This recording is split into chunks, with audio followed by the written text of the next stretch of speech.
you do have mixed emotions about it. You don't understand why. I want to tell you exactly why.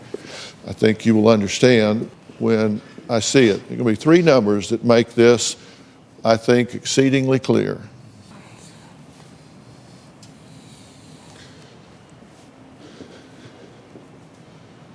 Clear it up for you? I wrote a book called Self Matters a number of years ago. And in that book, I talked about 10-7-5, the 10 defining moments that we have in our life, the 7 critical choices that we make that define who we are, and the 5 pivotal people that we encounter along the way. And if you're ever going to know who you are, you're ever going to know why you do the things you do and feel the things you feel, you're going to have to identify what your 10 defining moments are, what your 7 critical choices are, and who your 5 pivotal people are. And the 5 pivotal people in your life are going to be the people that have written on the slate of who you are.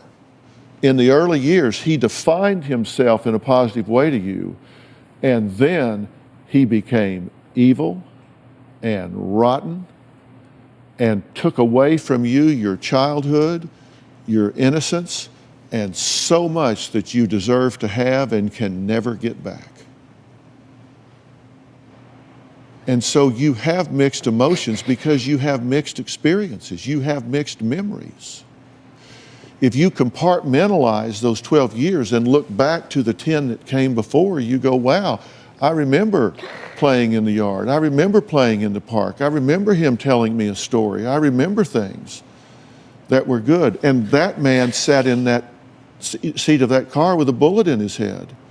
My daddy is dead, and so is my rapist. And so it's all like this until you go, no, wait a minute. He was both of those things.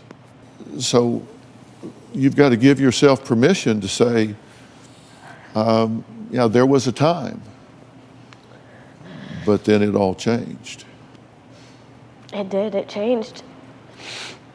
But you have to understand that all came from the inside out. There was nothing you did. What I want to tell you is that you have absolutely zero accountability for what happened to you as a child. Okay? Understand. You have zero. Look me in the eye and hear what I say. If you hear not another word I've said to you today, you have zero accountability to what happened to you as a child. Look at me. Thank you. You have 100% accountability for what you do about it now.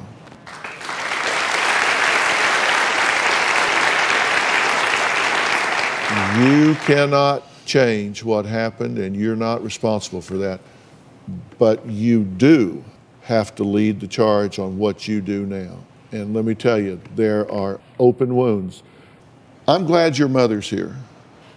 And you started to leave, and I told you to sit back down. This wasn't about you, it was about her. And I thank you for not leaving. Thank you for staying here. I'm glad you did. Because you two need each other.